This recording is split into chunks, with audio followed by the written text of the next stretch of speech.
All right, we're live.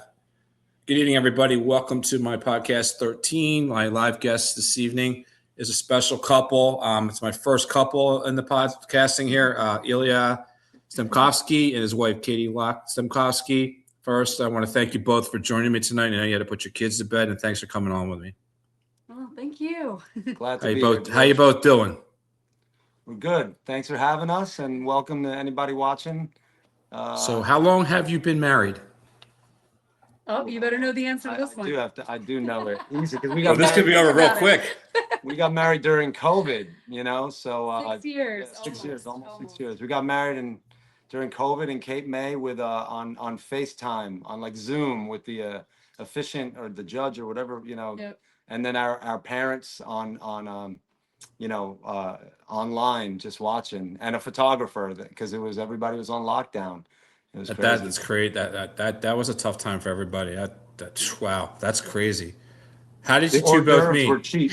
How'd you both meet? You forgot the craziest part, though. You were pregnant? Oh, okay, go ahead. Tell me.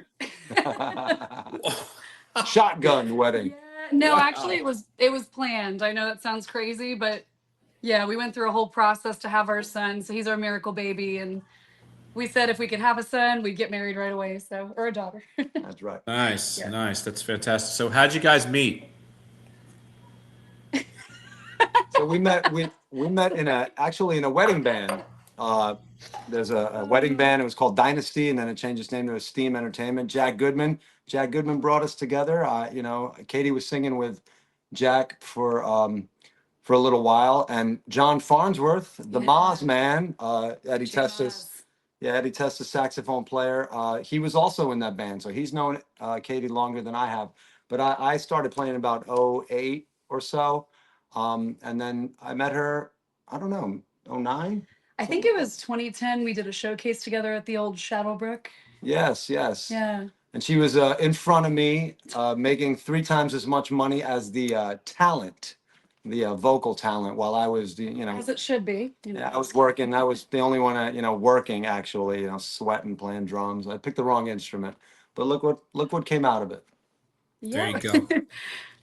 So what's the best part about being married to someone who understands the music industry? You can both answer that one. Oh man. Well, for me, I've tried dating people that are not artists, and it's just really difficult. They're great people, but they couldn't understand why I was going out till 2 a.m. for a rehearsal. The average person doesn't always understand. No, we're not out partying. I'm not hanging out with anybody else. Like, we literally have recording sessions that go till 4 a.m. or 2 a.m. or you're on tour and you have to be able to trust each other. And I just trust him implicitly. And he also has pretty damn good musical taste. So I don't know if you want to tell him about the headphones jams. Go ahead, tell us. Oh, when we were dating virtually. You go ahead. You tell him. So it's a long story, but I've known this guy since 2010, but we were both with other people. And it was like when Harry met Sally. He was just like my fun older brother. I love you, but I didn't look at him that way for a long time, of course, because, I was doing my thing, he was doing his thing, and we didn't see each other for a couple of years, and I was living in LA for a while. And then she got contacts and she could see a little better. And then it's true. And then I was like, what am I doing without this guy? No, it's just our lives kind of perfectly aligned at the right time. And we were both going through the same thing at the same time. And we reconnected after a couple of years of not seeing each other in LA, and did a virtual dating thing for a year. So what's that like? What's virtual dating like? He made it really cute. I'll let him explain the movies. And we would do shows. like fun things. Like we would FaceTime each other and start a show at the same time by like 1, 2, 3, play, and like that way it wouldn't echo, split second apart. We would watch things together, and we started this cool thing where we would send each other to secret places. Like I would buy a concert for her and I wouldn't tell her where she was going. And then she would show up to a 9 Inch Nails concert in LA and not know for a month that that's what she was doing that night. And I'd be cool. She'd ask me what would she wear? Would she wear like the the cool rocker chick leather pants kind of outfit, or is it more like a Right. comedy show? So I would let her know what kind of environment it would be, but she wouldn't know what she was doing until she'd be online, and I would tell her not to look at the marquee or at the merch table. So we would do cool things like that for each other when we were, apart. And then finally we got together. Yeah. We're not apart. I moved here to be with him, so. So, what's the difference between the East Coast and the West Coast? Ooh, so I lived in New York for 10 years, Harlem and Brooklyn, and also in Boston for 4 years for school. So I come by way of Kentucky and Florida, couldn't be more different. Wow. Born in Louisville, Kentucky, and raised in Southern Florida. So hence the accent and probably the over friendliness, which I'm working on. But yeah, it's very different. LA is awesome. People give LA a bad reputation. They say, oh, it's all, crunchy hippies, or they're all kind of, you know, I don't know, what do you want to say? Like up in the air, just not really Fake- down to fake earth. LA, Fake, yeah, but they're not. In fact, most of the people up there that I worked with were New York transplants, of all things. People just come from all over, especially the music community. And the people there are great. I really loved it. But I do just, my heart is here. I worked in New Jersey for years, even when I wasn't living here. And to me, New Jersey is the best of both worlds, really. Like, you have places to park, you have places that you can go out to, and you don't have to wait in line for 2 hours to get in the building. People are really kind here, really, down homey, but then you also can drive to New York and go have fun, or you can have fun here too. I mean, it's great. We get a lot of the great acts here, like Eddie. That's There right. you go. And after college, I moved out to Oregon. It's the West Coast, but up north. And I lived in Oregon for a little while, and then I was in a band, like an electric jazz group, and then we moved down to the Bay Area. So I never lived in LA. My brother lived in LA, has lived in Still LA does, for, yeah. for 30, 5 years. But I lived in the Bay Area, East Bay and Oakland area, and Berkeley area. And that's not LA, but that's West Coast, and that's California, and that's totally different too. It's really almost unlivable in terms of price. And New York is obviously expensive, but the Bay Area is outrageous now, and LA proper is really, really expensive. So it's just expensive. LA is really expensive, and California in general, but it was cool. Yeah, if I could add one thing, LA, I absolutely loved it, but the seasons never change. I mean, as you know, it's just the same thing day in and day out. And I kept thinking it would be palm trees and tropical, but it's more of a desert. I mean, the palm trees were imported. So when you're hiking there, it's a lot of desert, a lot of dirt. I mean, it is beautiful. You do get that smog in the morning. So for me, having allergies and also just liking the change of seasons, because I never got to come from that. I just prefer it here. So And also, one last thing to answer your question, for me, what it's like dating someone, or being married to someone in the industry. Katie is very understanding. We love to play, we love to be creative, but we're also working. It's like as much as you're trying to be this creative entity, and to do all the things that matter to you from an artistic standpoint. Sometimes you're playing American Girl to drunk people at 1 a.m. in a bar. Called, frequently. called Bum Rogers Crab House. You know what I mean? So it's like you're working, and she understands I'm working. I'm making some extra money for the family, as is she. Her side gigs happen to be playing, arenas with a major Nice. artist from the '80s. But it's just an understanding that you're being creative and you're having fun, but you're also working. It's certainly work. It's not 4-star hotels and private jets and catering all the time. It's certainly not that for a lot of working cover bands and people that are in the scene. Well, we'll get into Katie's past because I got a couple of those songs and stuff that I used to dance to. So we'll get in that in a little bit. Nice. How did you both first get into music, and who were your biggest influences growing up? You take that You one. go. Oh, it's such a hard question. It's Florida, so it's a lot of Three Doors Down and Stain. Listen, we are all Jimmy Buffett all day. No, I can't. God rest his soul. One Cheeseburgers of in my Paradise, favorite- right? What's that?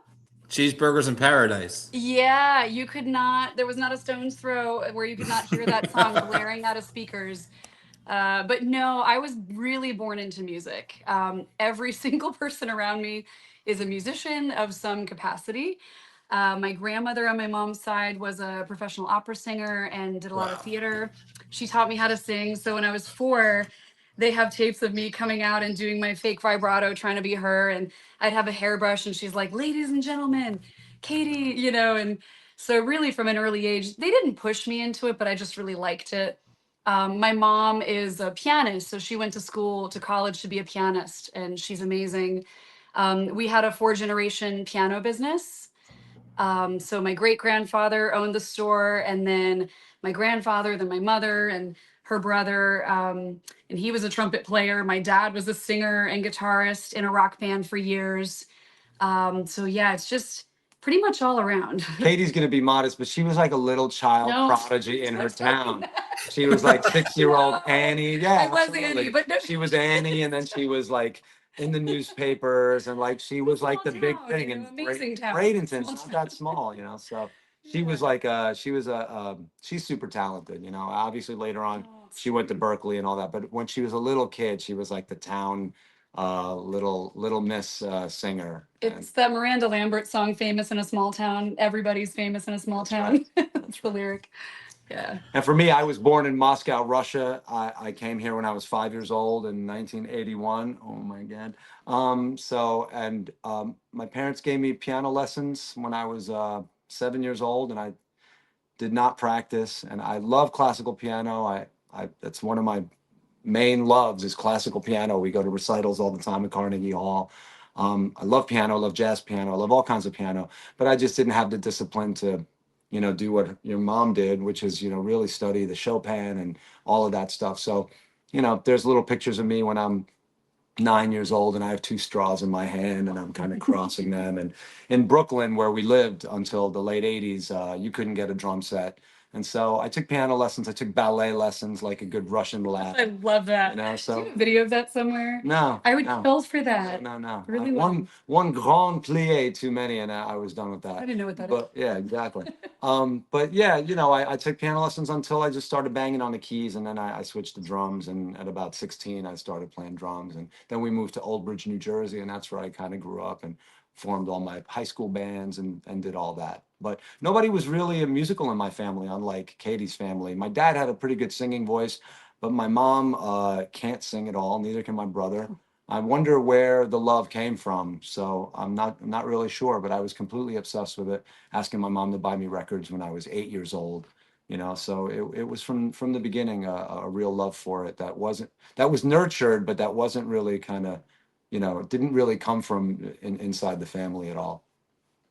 So what do you both like doing when you're not playing music in your personal life? What do you like doing? What, that? Just pointing. Yeah. Yeah. We're going to big get to movie that down the people. road, but Yeah. I could tell everybody before we came on, he was giving me a tour with the camera. Man, there's a man cave down there, man. I'd never leave. I would never leave. Yeah, we're big movie people. We love film. We love, foreign film and art films and all kinds of movies. We love, action movies and comedies and romantic movies. And, my that's actually a very modest collection. There's people when you go online, they have, tens of thousands of movies. I'm a physical media guy. Blu-rays are really superior in terms of visual quality. I love my little commentary tracks and my making of documentaries, and the sound of Blu-rays is incredible. And what I'm a real not a connoisseur, but what I really love is concert films.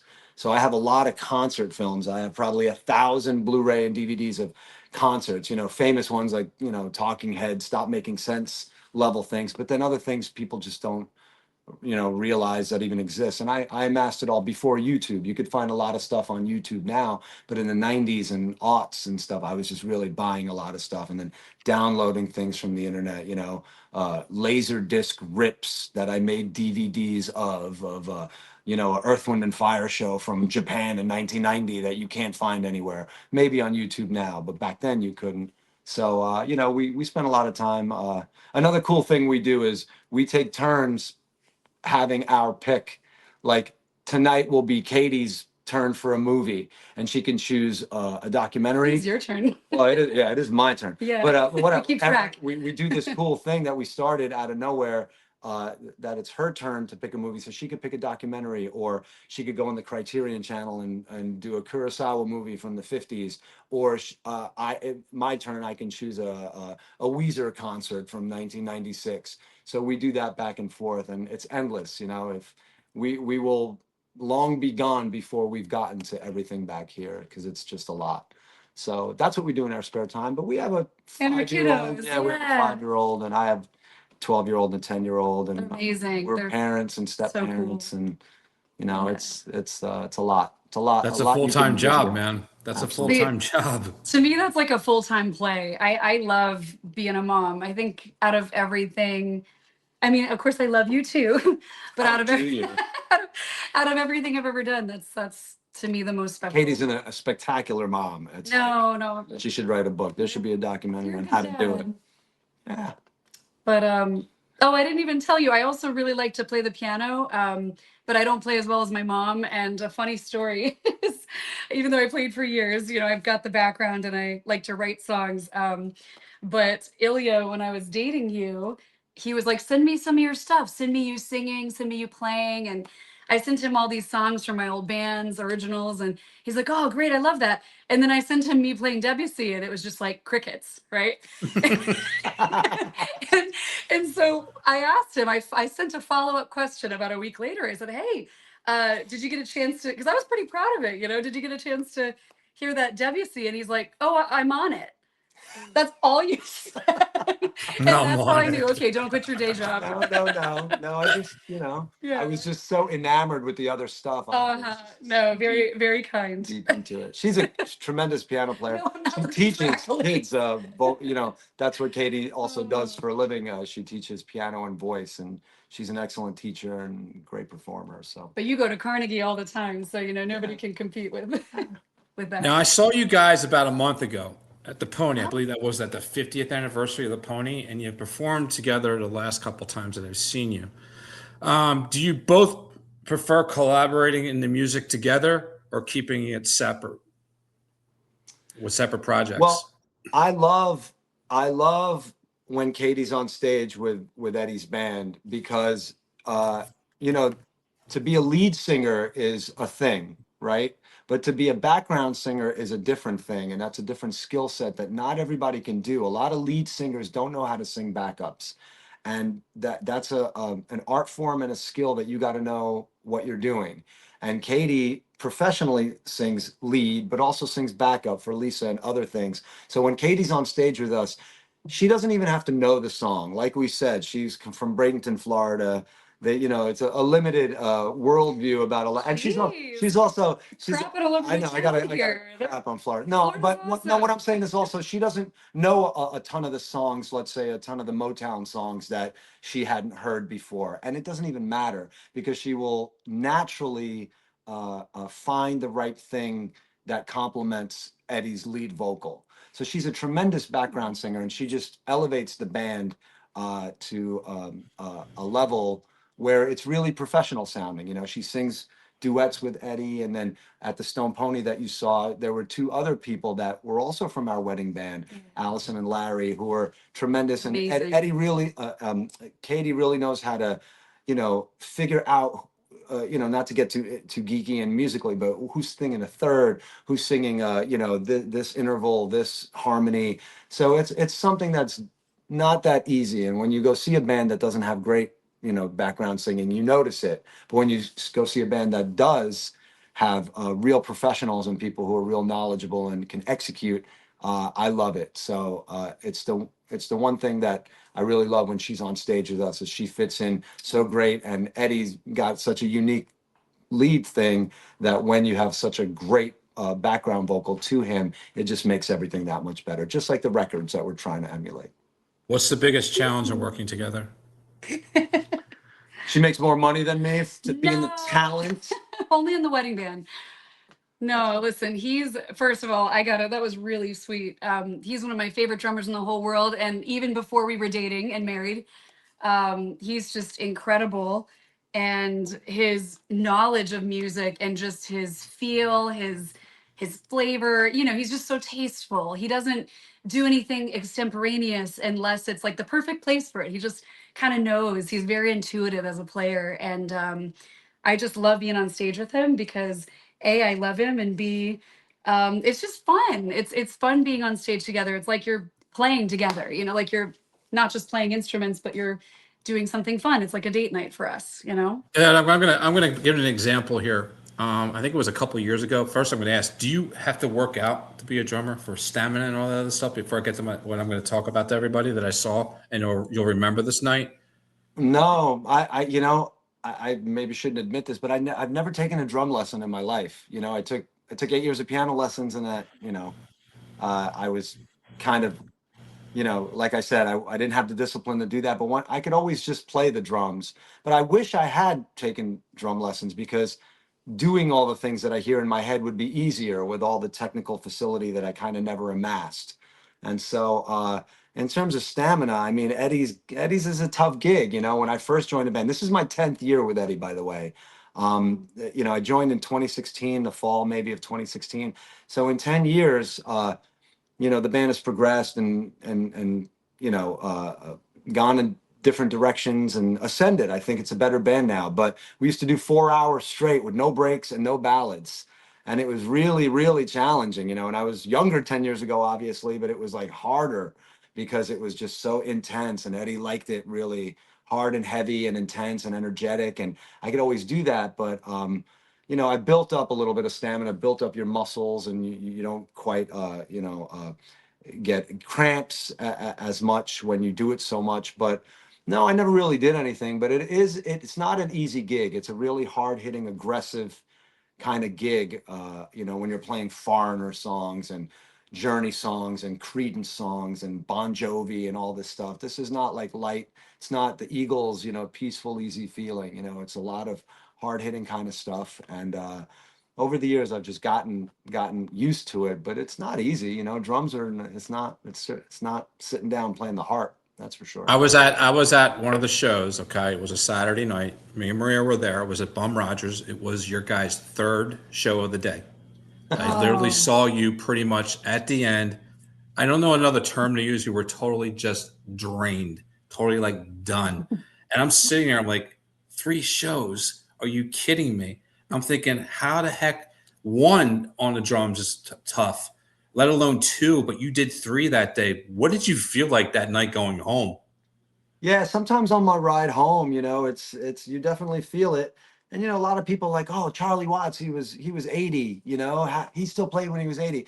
Yeah, but Charlie Watts never picked up his bass drum for 65 of those years. You know what I mean? Like, it's not just the playing, it's the setting up, it's the hauling all your gear, you know, it's setting it all up, it's breaking it all down. It's challenging. There's no doubt. It's not easy. And after, when we do doubles, we don't do them as much anymore.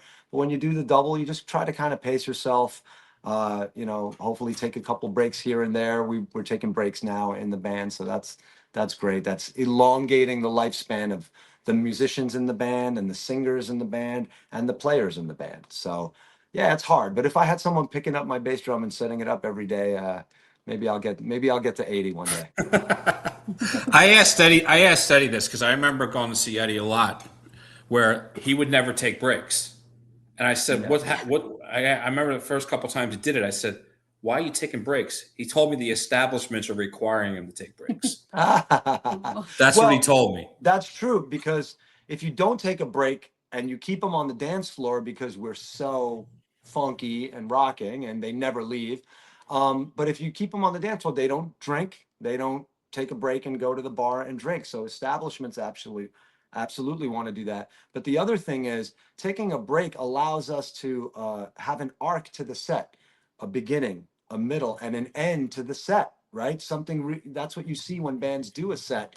They end the set big, just like a record. You know, kids, there used to be records. You used to have to get up, and at the end of side one, you would have to flip it over.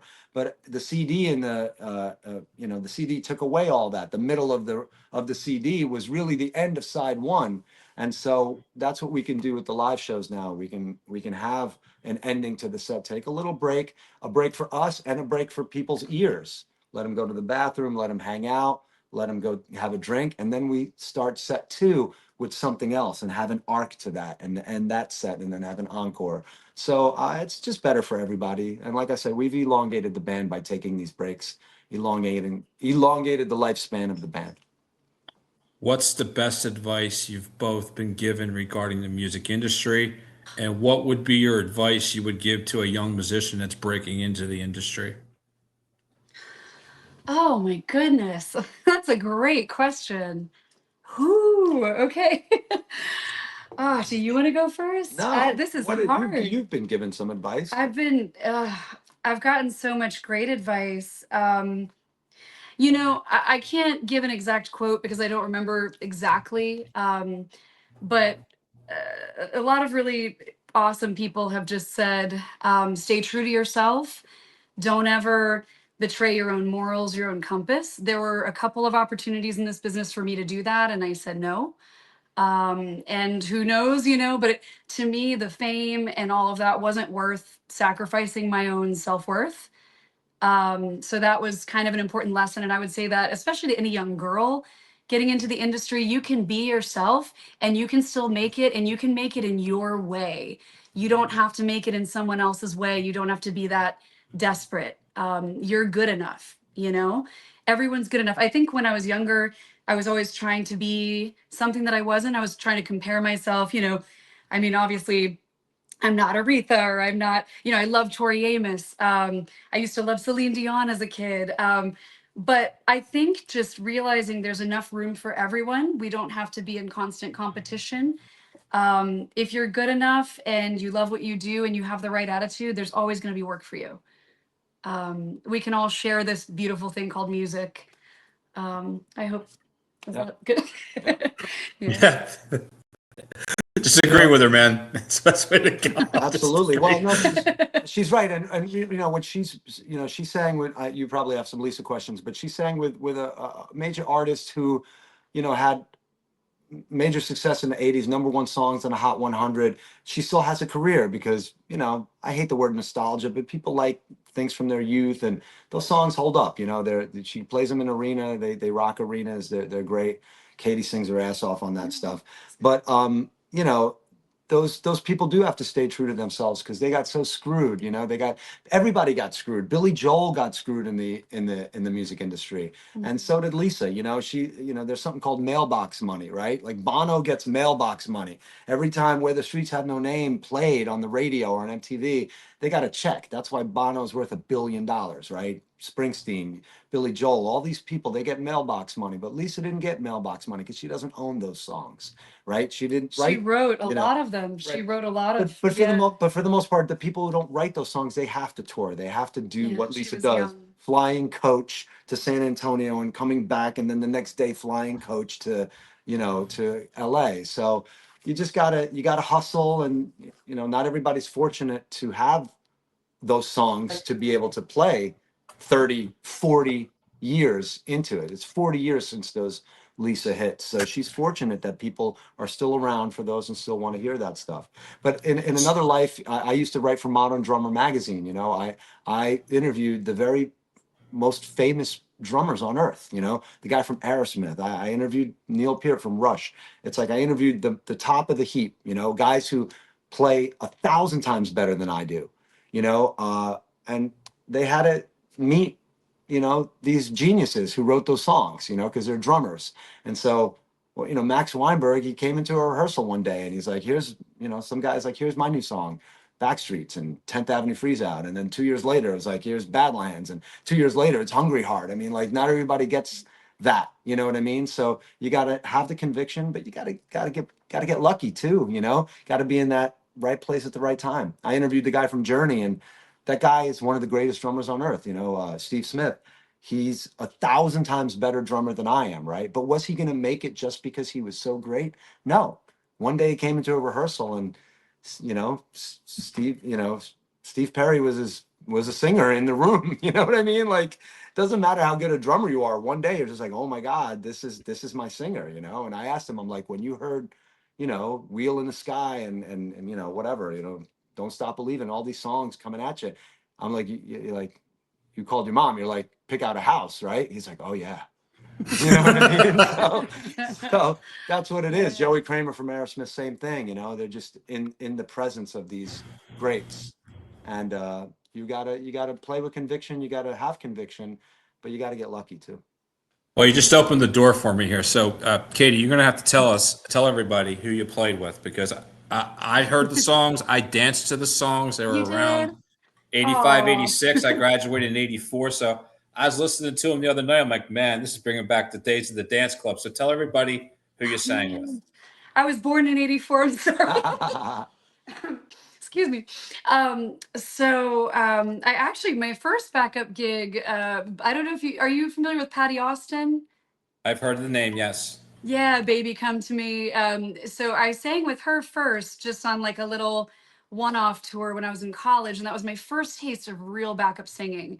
I had sung in college. Hold on, not to interrupt her, but she went to Berklee College of Music, and that was like that's the pinnacle of a lot of people. Yeah, but I mean that's you know that's God. Well, thank you. You're sweet. I should just take him with me everywhere, right? Whenever I'm in a job interview. He's or doing a good something. job. Oh, yeah, he does a better job. Patty than I Austin, do. so she rubbed shoulders with some heavy. So Patty, that was my first opportunity being on tour, and we were on a tour bus, and I was subbing for someone else, and it was just the most amazing thing. To me, it was so fun because I loved singing lead, but there's something really fun. The music nerd in me absolutely loves the mathematics of it. Like, ooh, let me see if I can add a cool note in here, like a blue note in here, or bend this note, or sing it this way. And it's there's a common misconception that people think if you're not good enough, you become a backup singer. But to me, the backup singers that I sang with were some of the best singers I've ever encountered. I mean, in addition to the lead artists who were absolutely amazing.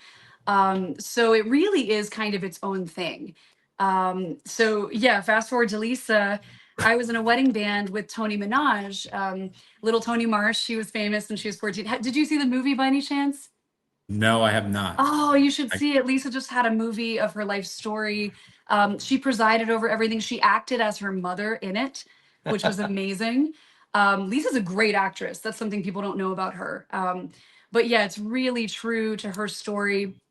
And Tony was her original backup singer. And I think Tony was 17 when she met Lisa. I think Lisa was 20.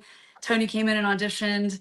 And I met Tony through the Groove and through my ex-husband, who was a bass player in New York. And I came and sat in with her and she said, oh, do you want to, I didn't even know that she worked with Lisa, but she said, do you want to sing in a wedding band with me? And started this band called Project Orange. She started it with her friend, and I began singing backup in that band for years. I think it was, gosh, I want to say 10 years before I first sang with Lisa. So one day she called me and she said, I sing with this other artist. I said, oh yeah, Lisa, I've heard some of her songs. And she said, yeah, so I need you to go on tour for me this weekend. I can't make it. And I said, okay. So I learned the songs. Being born in 84, and I absolutely love Lisa, but I really was not familiar with her very much. Sorry, Lisa. For those Really bad. people who don't know, Lisa had 2 number 1 hits in 1987. So it was Head to Toe. Ooh baby. I'm not going to sing it because I'm a yeah, better interviewer than a singer. I'm not going to sing it. So Head to Toe and then From Head Lost to in Toe. Emotion. Yeah, so Yes, you got it. Lost in Emotion was the other one. Lost in Emotion. So those 2 were number 1 hits a couple months apart. They were only number 1 for 1 week. And also, All Cried Out was number 7, I think. I think it was another top 10 hit. Not number 1, but 3 top 10 hits, including 2 number 1s on the Billboard 100. And if you look at the Billboard 100 back then, it would be like Heart Alone, Heart Alone, Heart Alone. Lisa and Cult Jam, Lost in Emotion. Michael Jackson Bad, Michael Jackson Bad, Michael Jackson. Like, that's the kind of stuff that she was up against. So, but like I said, 40 years later, she's playing to huge crowds because all you got to do is, like nothing against the artists today, but in the 80s, it was no joke. If you had a number 1 song back then, it had lasting power, staying power. People are still playing those songs at weddings. So, God. Yeah, but the thing about Lisa is that she's always working. She's always making new music. She has awesome new songs. She's done Spanish versions, reworkings of All Cried Out. She has a couple of, newer records that I wish people would listen to, because her voice is amazing, but she was 13 to 16 during those records. I don't know if people know that. She was 13, I believe, when she did Can You Feel the Beat? 13? All Cried Out, I think she might have been 14. They were trying to make her look older, so she was just a kid. And I mean, I think her voice is even better now. There's a richness to it it's just awesome. So yeah, I was going to sing with her, and I stupidly thought it was going to be a couple hundred people. I didn't, I'm like, oh, okay, I'm going to go sing with this artist. A couple hundred people. Honest to God. Honest to God. 20,000. I got there and they said, okay, let's do sound check. And, I walk in and I was like, whoa, no, no, no, no, thanks. I'm not ready. This is not what I was expecting, and I just really got nervous. I didn't say no, but inwardly I'm just spiraling, like, oh God. And I definitely did not have the dance moves for a long time. That's still a work in progress. It depends on who you ask. She was busy, practicing the debut scene. No, oh God, no. But I would love to say, and I'm sorry, this is an aside, but I would love to say one thing about Lisa. And Tony, Tony took a chance on me. She put me in that group. I started as a sub. Years later, I became permanent when I moved back here to New Jersey. And they're just amazing people. That whole team is amazing. And I felt so lucky because Lisa is literally like my second mom. She does everything with us. She is the sweetest person I have ever met in my life. Like, you could second that, right? Like, Absolutely. legitimately, Yeah. there was one time when we were driving in the bus and we were running late. She had to get ready and she goes, stop the bus. And I'm like, why are we stopping? We got to go. And there was a man on the side of the road drenched in sweat with a sign, and he just wanted to take a picture with her. And he had been waiting all day, and she said, stop. She opened the door and we're like, no, we don't know this guy. She's like, come on, let's get a picture. And that's just how she is. She's just, yeah, I just feel so lucky to have been able to be with her and with Tony and that whole team. So Ilya, I'm going to pull up right now. What I do a lot of, you don't see me a lot, but I love social media because I pay attention to everybody. Oh. I know that you posted something on Sunday night, and I want everybody to see it. Uh-oh. And great. I want to play it for everybody. Then I want you to comment, because you said it's difficult to play by yourself. But before I put this up there, I think you're one of the top drummers in this area. I know I joked with you a while ago about Big Time. Remember? Remember? I remember that stuff, man. Remember joking around? You guys would bust my stones a little bit. I got to tell you, man, I'm impressed how you play. I always wanted, if I could play an instrument, it would be drums, because I watched you and I brought up an instance of the 3 shows in one day. That was just sick, man. Just sick. I appreciate that, man. Thank you. Thank you. Bring this up. Let everybody see it. Let everybody listen to it. And then I'm going to have you comment on it. So let me just pull this up.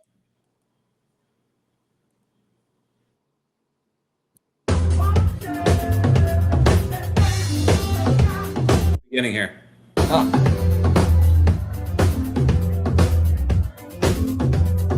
You're going to get a call from the Michael Jackson estate. You got to be careful. Hopefully not.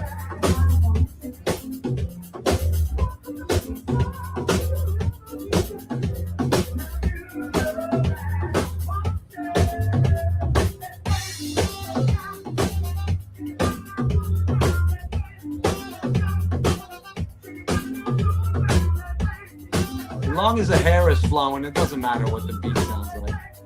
Not true.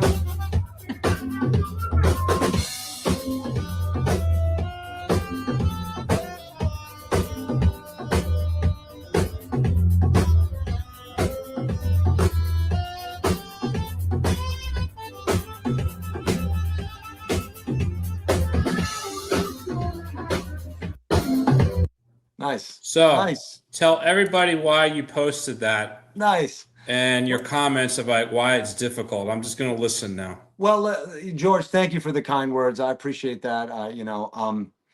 First of all, I don't get a lot of videos of just myself. A lot of times it's of the whole band. And in my 10th year with Eddie, I'm kind of celebrating, posting a couple things. I posted something a couple weeks ago also of another thing, because someone took a video of me as a close-up. But I want to take the opportunity just to point out the band, you know, the players in the band. And, you know, what I have an aversion to is what I call bar banding your way through something. You know, a lot of people play. I take pride in with Eddie that we choose different songs. You know, we're not just we're not playing just American Girl. We do Don't Do Me Like That, right? We're not doing Feels Like the First Time by Foreigner. We're doing Urgent and Double Vision. Not a lot of people play Shake Your Body Down to the Ground. So that's this Michael Jackson tune. And I just want to take the opportunity to say, you know, what's great about Eddie and the guys in the band is we try to play the songs like the record, right? And we're never going to play them like the record because the records have production and players and, you know, the mix and everything that makes it almost impossible to sound exactly like those records, right? There are certain bands that can recreate things really well, and there are certain bands that put their own spin on it, but I have an aversion, like I said, to bar banding your way through it. You kind of know the song, everybody kind of knows the changes, but you're just kind of doing it and it doesn't, you know, adhere to anything. It's just kind of nebulous in what you're going for. And it just sounds like a bar band, right? But, you know, all the guys in the band, John Farnsworth, the saxophone player, is so great on that. And Neil DeSimone, the keyboard part on this Michael Jackson song, just really locked in. And Jeff, you can't hear it. The guitar part is not as prominent, but he's such a, you know, such an advocate for playing the part that's on the record. And of course, Ron Haney, you know, such a great, solid bassist that can play so many different styles. Everybody in the band plays a lot of different styles, and that's one thing that a wedding band is also the best wedding bands. They have to play "Hit Me with Your Best Shot" and Bon Jovi songs, and also whatever, like the new Dua Lipa song and Yeah. Bruno Mars and everything. It's really hard being in a wedding band. And so Eddie's thing is, yeah, it's like rock and soul, and he's kind of has this reputation. We're playing a lot of Springsteen, playing a lot of Motown, but we're doing all kinds of stuff. You know what I mean? We're doing all kinds of different songs. And so Eddie wants to do this Michael Jackson song, so we tried to learn it. And it's hard because the actual song on the record has these tom overdubs. And not to get too geeky or inside, but an overdub is like someone's playing a beat and then someone records something on top of that and puts it together. It's an overdub. You can have a guitar overdub, like, you know, Billy Corgan overdubbed 50 guitars on certain songs on Smashing Pumpkins, Siamese Dream songs, you know, 50 different guitars with all kinds of different tunings and timbres and all that stuff. So the tom tom in that is an overdub. So when you do it live, you got to try to recreate that if you don't want to bar band your way through it. And I'm not even doing a little hi-hat thing that the original has, and the original probably has a floor tom beat and all this kind of stuff. So it's hard to do it. I don't know if you can see it, but it's like a workout, and it's a lot of intricate little detailed things. And I'm trying to be aggressive with this 4-on-the-floor kick drum that the original also doesn't have. So I'm putting my own little spin on it. Some songs I play exactly like the record, you know, a honky tonk women kind of thing. I'm trying to play exactly what Charlie Watts played. This is a little different than I'm putting my own little spin on it, but it's a difficult song, you know. There's a lot of songs that are hard that people don't think are hard on the drums, you know, like something like John Mellencamp's Authority song. People are like, oh, whatever, just like a regular drum beat. No, it's not. It's like a whole thing, because the people playing on those records are geniuses. They're brilliant. You know, John Mellencamp's drummer, Kenny Aronoff, one of the greatest rock drummers ever, plays with John Fogerty now, and played with the Smashing Pumpkins when they were in between drummers. So these guys are amazing musicians, and to not bar band your way through it, you got to really pay attention to the details. And I really love Eddie and the band for helping me, you know, be able to pay attention to details, because they pay attention to details. That's a hard beat. It's a hard beat. Yeah. You killed it. Thank you. What is your guys' take on the music industry today, and what would you change about it? I'm too old. Honestly. Too Oh, old. sorry. Stop. Elbowed you in the head. Yeah, no, I just, truthfully, it's embarrassing. I feel like once I turned 40, I'm almost 42, but once I turned 40, I kind of just, I don't know. I feel like I'm just repeating all the music that I used to listen to that I really enjoyed. And I feel like I'm not learning about much new music, which is sad. I feel like we need to get out there. But I think when you have a kid and you're working and you're just busy and yeah, if anybody, I don't know if they can post comments, but I would love to hear some new music.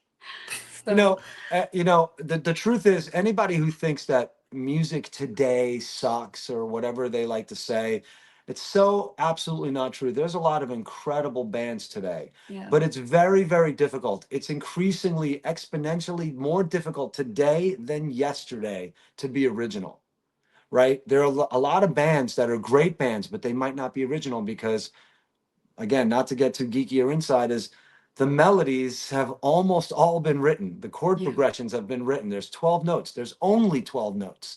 And harmony has exhausted itself. So you could have a great band, but they are kind of doing something that maybe Nirvana did. And Nirvana's doing something that maybe, the Pixies did or Fugazi did. And those bands are doing something that, Husker Du, and then you The go back, Beatles back, did back. it. And then Yeah. you get to Zeppelin and you get to the Yeah. Beatles, and that's it. That's The it. Beatles did it. It's kind of like South Park when they're like, "Oh, Simpsons did it," right? South Park is incredible, right? But they're like, "Simpsons did it. They did it already," right? So every band is kind of dealing with the fact that they're starting now, right? Dua Lipa, if you really love Billie Eilish or Dua Lipa or whatever, Taylor Swift, it's like you can love them and they're great, but they're not coming out of a vacuum. They're coming out of whatever bands came before them that set the groundwork. The Indigo Girls and Tori Amos. We Yeah. love Tori She's, Amos. she's It's my like, favorite, and his Tori favorite Amos is too. Yeah. incredible. You know what I mean? So if you're a piano playing Yeah. singer songwriter, you got to grapple with that. And if you don't grapple with that, that's fine. Maybe you could come up with something absolutely original, but it's very hard. So music today, the one big difference is that back then, Yes would have 3 songs on the record, 20-minute songs, Yeah. and then they would go out and play arenas. For some reason, people were buying those records. People were buying XTC records, and people were going to see these bands. And you look at like Madison Square Garden or whatever in the 70s, and it's like 2 weeks of like all these incredible, like, wow, it's unbelievable. And it's not like that so much today because a lot of music is real beat heavy. It's really Manufactured. yeah, manufactured, That's my synthetic, issue with it. made in a bedroom, made on a laptop. Now AI is coming, Yeah, AI, which is terrifying. Like, how can we tell what's real and what's the not? future It's is scary going to stuff. be, yeah, it's going to be a rehash. It's always going to be a rehash because what else can you do? It's really so much has come before. So there's a lot of great bands. I listen to newer bands that are incredible. They're just not known. There's no more MTV. Right. Back then, Pearl Jam, Alive, and you're like, whoa, what's this? It was just like it fed you what, the radio and MTV were so huge, and that's totally different. Now it's like Spotify. It's like release something on Spotify and it's a drop in this deluge, this daily YouTube and Spotify deluge. It's so hard to break through. I feel for young, talented artists because it's almost impossible to break through. Do you have a favorite song to perform live? Huh? What'd you say? Do you have a favorite song that you like to perform live? What, with Eddie? Oh man, there's so many great songs that we Why do. don't you give me? Why don't you give us 3? Oh, I love playing the Foreigner songs. I was gonna say the Foreigner. I love them because they're a Yeah. challenge. Urgent is a challenge, and Double Vision is a challenge to play on the drums for sure. But the guys sound really great on it. Ron's just at Ron. I want to give some love to Ron. It's like he Yeah. changed the band when he joined the band because he's such a unique talent. He's a musician who happens to play bass. So him and I talk for hours about if this note going into the bridge of this song is pushed and syncopated before the one, stuff that would make people's eyes just roll in the back of their head. But that's why the band, when it is good, it's details like that. And so I love the Foreigner stuff, but also really because Eddie kills that. Eddie sounds so incredible singing these songs. He sounds great on Soul Man and Knock on Wood and Chain of Fools, but he also sounds great singing Creedence songs. I don't think people really realize how insane those Creedence songs are to sing. The Fogarty. Fortunate Son, this is no joke. So I love doing the Creedence songs. You know, we do a bunch of disco songs too. Heaven Must Be Missing an Angel by Tavares. You know, that's what's great about the band. We have a lot of different flavors that we do, and it's a challenge to play Disco Inferno and not bar band your way through it is a challenge because those records are huge, big hits. So people know, you know. So I love the Creedence. I love the Foreigner.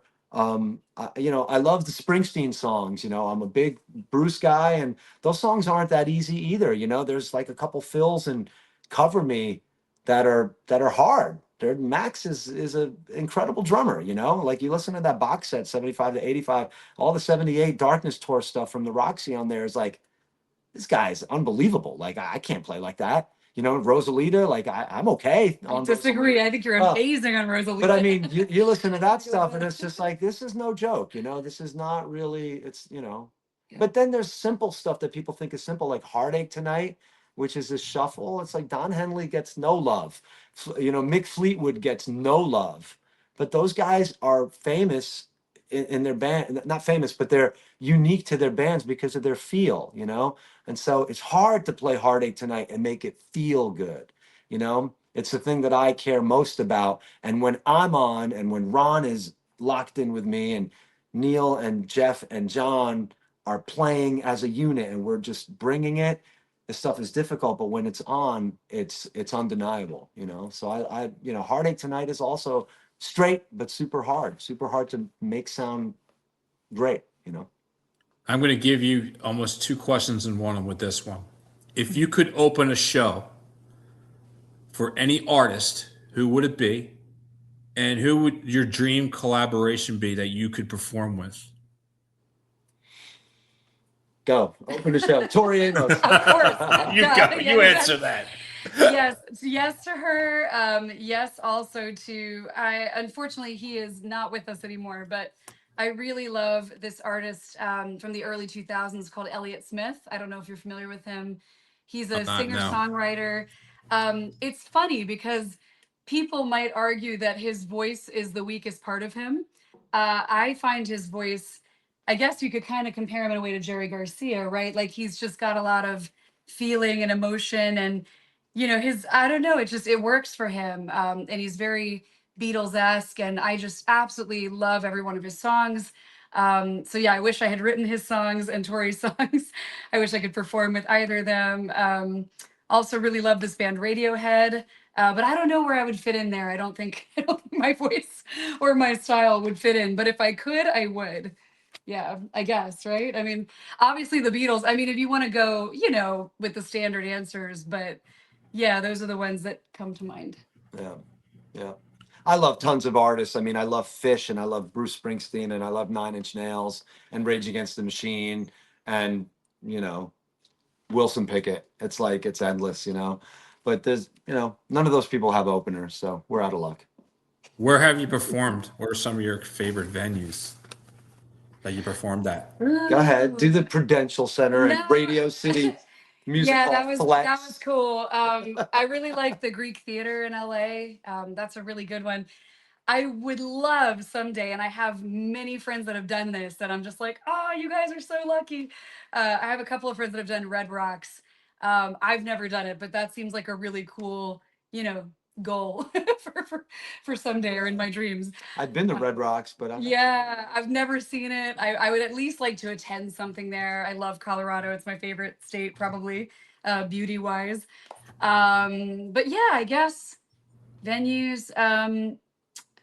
The Pony was really cool. That was a cool one. And getting to be there, you know, I know we talked a lot about Lisa. Eddie is, as you know, Eddie is a freaking beast. He is amazing. He's also one of the nicest people. Totally different personality from Lisa, but amazing. I mean, in an amazing way. Love him, love his family, love his son. Just yeah, it's a privilege. It's an honor and a privilege anytime I get to sing with him, for sure. Yeah. Who are some of the famous musicians that you have performed with? Ooh, that I got to meet or that I was on stage with? That you're on stage with, performed with. Okay.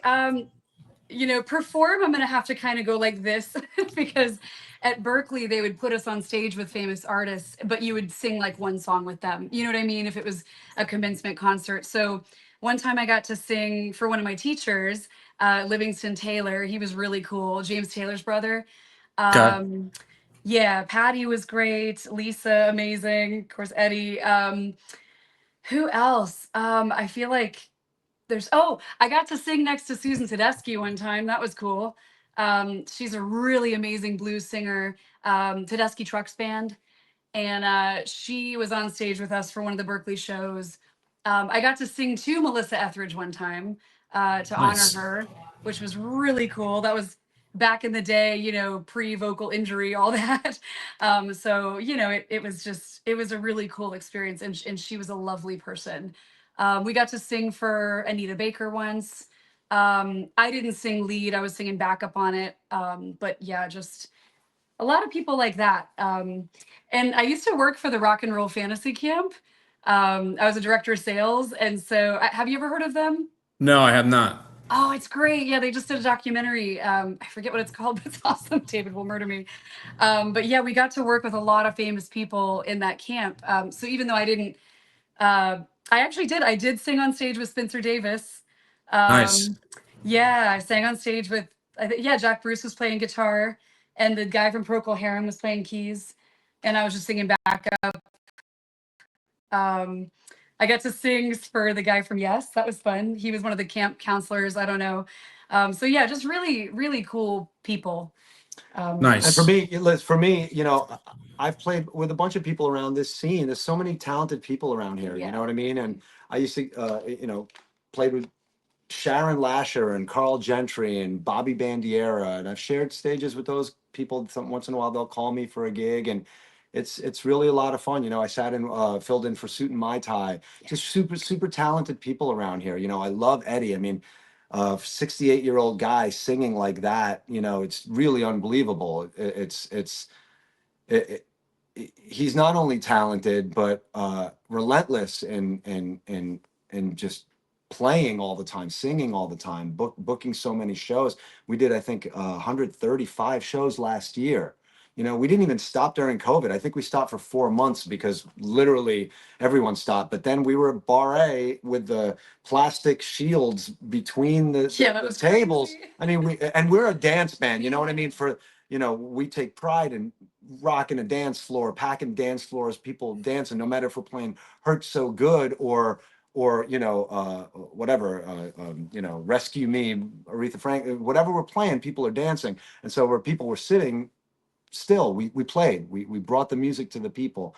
And so We there's a weren't lot allowed of to people- stand. We weren't allowed to stand. I was at a few of those shows. If we I know. stood up, Yeah, crazy, right? Like the Wonder Bar, like the soup Nazi came out and said, "Sit down." That's right. That's right. Like, If whoa, we played sorry. the Wonder Bar and people were sitting at the Wonder Bar. So yeah, I mean, there's Jack Hoban and Greg Jordan. Oh, Jack's awesome. Yeah, we both played with Jack Hoban. Yeah, He's great. Greg Jordan Jordan's under amazing. new ownership. Just a lot of talented people around here that this scene is famous for a reason. There's a lot of great bands, and I've shared the stage and played with a bunch of them. So it's been very cool. But Well, I paid Eddie attention to what Eddie you were is, saying. my guy. I was paying attention to what you said. You worked for a drum magazine, right? So what out of all the drummers you talked to, since you're a drummer, who gave you the best advice on drumming? Oh, they're not giving me any advice. I'm just a journalist at that point. They're just recounting their careers or trying to, push their side hustle coffee brand. You know what I mean? It's like they're not giving me any advice. But again, I spoke to Neil Peart. I mean, all drummers, that's the pinnacle, and he died, unfortunately. And I spoke to him in 2015 when they were on their last tour, when Rush was on their last tour, and they never toured again. They never played again after He was that. insane. I mean, Yeah. I love drummers. Okay. I'm a Rush fan. He was absolutely incredible. Yeah, and he was the smartest, maybe the smartest guy I've ever been in a room with. I mean, people who might know, he wrote all the lyrics for the band, and not just being an influential drummer, but an incredible lyricist. When he was in the room, one of the smartest guys I've ever been in the presence of, and it was a dream come true. My 17-year-old self would have, crap myself if you would have told I me. think you still crapped yourself. I did crap myself. But yeah, I interviewed, the guy from Dave Matthews Band, and and jazz guys that, drummers who might be watching will know, but nobody else will know. But unbelievable musicians, and so yeah, that was a lot of fun. Alex Van Halen, I interviewed so many guys, and it was a lot of fun. But yeah, not a lot of advice. You just kind of talk to them, and they're just regular people who just happen to play drums really well, and who also his brother was Eddie Van Halen. It's like in the end, you're like, oh, I'm talking to this guy, and one day this guy was in the garage, and his brother picked up a guitar, and his brother was Eddie Van Halen. Correct. How do you feel? How do you feel the internet and social media have impacted the music industry? Yeah, I mean, exponentially so. One very cool thing about it is that, now it's not money, power, influence so much as it is just raw talent and availability of talent. I think Justin Bieber might have been the first one that kind of went viral, from Ellen DeGeneres just finding him online, and I mean he's amazing, obviously, but there's been so much of that. It started in my generation. We had the American Idols and things like that, but I was still going to class recording everything on a cassette, for my lessons. So things have just changed so much, but I think in a lot of ways for the better. It might be a little over inundated, right? The industry might be a little cluttered, with just everyone and their uncle can record now. But I like to think of it from a positive standpoint. I think that it's great that there are people that did not formerly have access that now have access and are able to get their music out there. Yeah, the barrier to entry is non-existent anymore. You can literally Billie Eilish. What was her? What's her? Phineas, Yeah, he's Phineas. amazing. He, Yes. they recorded that stuff in their bedroom. It's well produced. It's hooky. It's whatever it is that has resonated with people. But they didn't need a record label to say, now we have signed you. Now we are giving you money to record in this $10,000 a day studio. Now you will present your statement, this record, and it will be on the billboard on the Sunset Strip. That's the way it used to be. And like I said, MTV was huge. In the early '90s. I'm 15 years old, and Smells Like Teen Spirit drops on it was 120 minutes, I think. It's like a shot heard around the world. It was like, oh, well, what's this? And they were presenting it to you. And if it wasn't good, it wouldn't be in rotation. It wouldn't be on 3 times an hour or 10 times an Right. hour. But it was good. And that stuff is a little bit different now that, there's YouTube, there's no more radio play. Back then, you got on the radio during rush hour drive time and your life changed. You know what I mean? In LA, whatever, K Rock and 1027, whatever it was like bang, it wasn't just opening for a band. It was like you played shows in order to sell the records. It's not like that anymore. It's completely opposite. But yeah, it's the internet is it's good and bad that there are no more gatekeepers, so to speak. But music will endure, music will persist, bands will always be there. People like, oh, Guitar Center's not selling any more guitars. It's all synthesizers or computers. Yeah, maybe because Drake is popular and there's no one playing, suspended chords and ninth chords on his music or whatever. You know what I mean? It's a totally different thing. But you go on YouTube now and the level of play is much higher than it's ever been. There's some 12-year-old Japanese girl that's just crushing. Yeah. When I have to learn like a Michael Jackson song like that, I go straight to the 12-year-old Japanese girl because she's gonna do it right. She's gonna do it exactly, perfectly. And so the level of talent is incredible. Like guitar player Matteo, whatever his name is, this Italian kid. I mean, this is just um, an execution and a creativity level on instruments that's far surpassing what it was 40 years ago, and more people. So, Yeah. but are they going to write Light My Fire and Satisfaction and Maybe. The Rising? You never know. Maybe, but that's what it is. It's all about writing that music and having it resonate with the masses, you know. And regardless of what you think of Taylor Swift or whatever, she's written music that people will fill a stadium for. Yeah, she's And talented. that will probably always continue. But it is a question of who's going to play arenas in the future when Green Day and Pearl Jam and, you know, U2 are gone. Well, you know, what bands today are going to, you know, play to that many people in the future? It's going to be interesting. Do you two have any pre-show rituals that you do? Oh my God! Let me. She can't even like drink like a soda 1 week before she has to play. It's really crazy. It's pretty bad. So I'm, you know, I'm also a music teacher. I teach voice, piano, ukulele, and I am pretty. I mean, I think I shouldn't use this word, but I've been called like the voice Nazi, just because I don't know, since I was a little girl and I used to do musical theater, and oh my gosh, my lovely old bandmates, my best friends from a band called Inland Traveler and Katie Lug and BPT, they would tell you that I was just insane. We would be on the road and I definitely warm up for at least like 15 to 30 minutes before I sing, at least 15. And some of it involves cup bubbles, gargling while singing. You know, I sing through a little metal straw called the Cup singer bubbles. straw. It's so rock and roll. Oh, I can jeez. show it to him. I can show it to him. Bubbles, I'd have to grab a straw, which I don't have, but I'll show you the gargling. And it's really awesome and it opens up your throat. Oh, So jeez, here we go. This is great.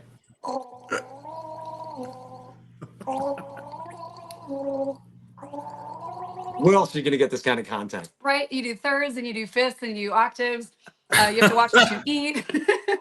You have to Oh my hydrate. goodness. I taught Eddie all this, and now Ilya is doubly annoyed because now Eddie does these things with me. It's wonderful. It's wonderful. I've got him using a vibrator on his throat, you know, to ease the tension. It's a PG show, Eddie. No, it's a real Eddie. Eddie. Jeez. Okay. You know, I don't have any rituals or pre-show routine. I should warm up, but I don't really have a chance to, you know. You're pulling into a place, you're setting up your drums, you're doing a sound check, you don't have a lot of time, you're talking about what you're going to play, and then it's just kind of like you hit it, you know. I really, drummers really need to warm up. And when you watch like a video or a documentary on one of the bigger bands, there's a, you know, the drummer's back there on a pillow or he has a practice kit in a room. You know, I don't have that. You know, You don't even have a kit here. I know I can't set up. He I doesn't don't even even have have a a kid kit. here. He literally just listens and plays, and that's how amazing this guy is. Yeah. Okay, here's Just the throwing better it away. cook. All right, we're gonna have some fun questions now. Who's the better cook? He Cook? doesn't cook. He doesn't cook. Better than zero. Listen, I burn water. No. You I burn make a pretty water. good grilled cheese. I make a pretty good He grilled does cheese. make a good grilled cheese. That's right. You can boil water. I can push the buttons on a microwave pretty. You know, I had to teach him though because you'd never had a I can microwave. preheat before the oven. I can make some pancakes. I can, you know. No, she's the better cook. She He wins actually that. makes really good pancakes for the kids though. That's He right. calls them Daddy's special pancakes every Saturday. Nice. That's right. Yeah. That's right. What is the most useless talent that you each have? Oh no. Besides the gargling. You- Besides the gargling. No, that's very useful, George. Very useful. You said yodeling? No, besides the gargling. Oh, I thought you said yodeling. Yodeling would be pretty useless. Useless talent. I've got a lot of useless talents. I don't know if they should be called talents or like annoyances. I don't know. I'm a good whistler. I got hired once to do the whistle part on, you know,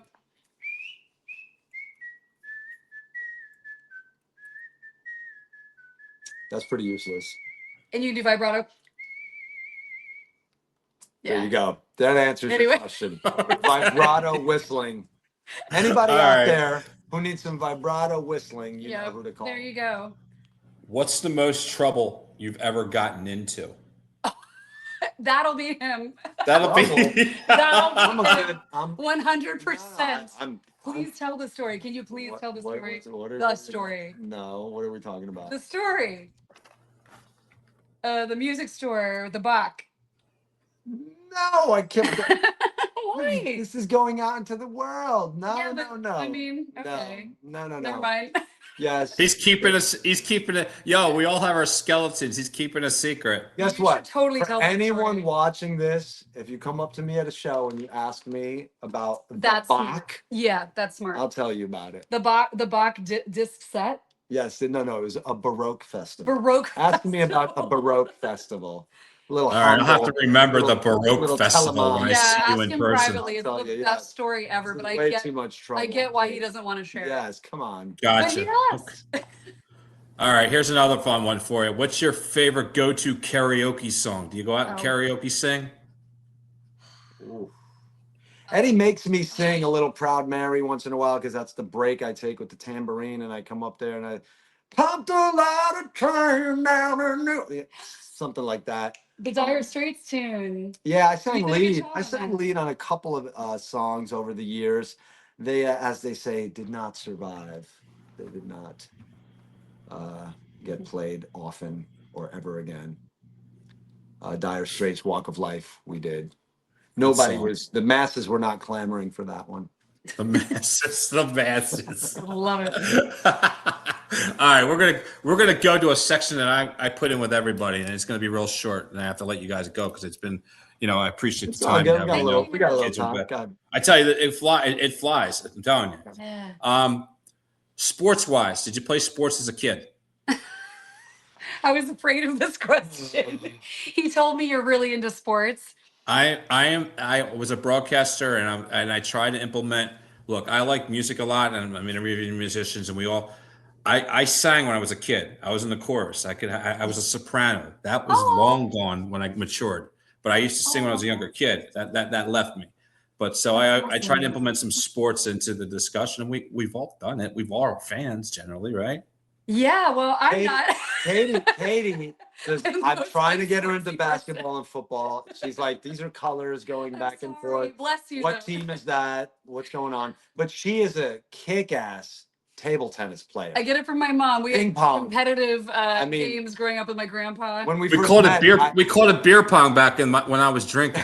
Oh, I'm good at that one She's too. gonna be no. Yeah. When we first Not met, this I year. tried to play her in ping pong, and it wasn't a girl thing, nothing like that. I'm just like, I'm gonna take it easy on her. I don't know, right? And so the first, I like tapped it over, and then she like slammed it back, and I I'm was like, like, what are you oh, doing? cool, we can play, right? Then I tried to like get the next point. She like slammed it back me, and then the third one, I'm just like, oh, I'm gonna try to just kill her right here, right? And it was like 21-0, so Yeah. she is Wow, she really- whitewashed you, man. Yeah, man. It was like Yeah. it was like the She color smoked of you. money. It's sad. It was like the color of money, man. It was bad. But that Bad. said, all you need to know about me in sports, and I do really try, but all you need to know is that I played on the JV tennis team in high school, and I was the only member because they weren't allowed to not include everyone who who tried out. So they couldn't cut anyone. And so they had to make sure I wasn't able to play in the games. So they gave me the title of the JV team, and then I just sat on the bench and got the credit, Right. which was great So, 'cause I hated how it. about you, Ilya? What did you play as a kid? I actually played varsity basketball He in was high good. school. I was not, as they say, good. Oh, you're but great. Excuse me. I lettered as a sophomore. I played sophomore and junior year, but drummers out there will know I couldn't play basketball once I started playing drums because you can't sprain a finger, Mm. a wrist, an elbow, a shoulder, a knee, or an ankle, or a toe. And then I can't play. You can be a bass player with a broken leg and still play bass, right?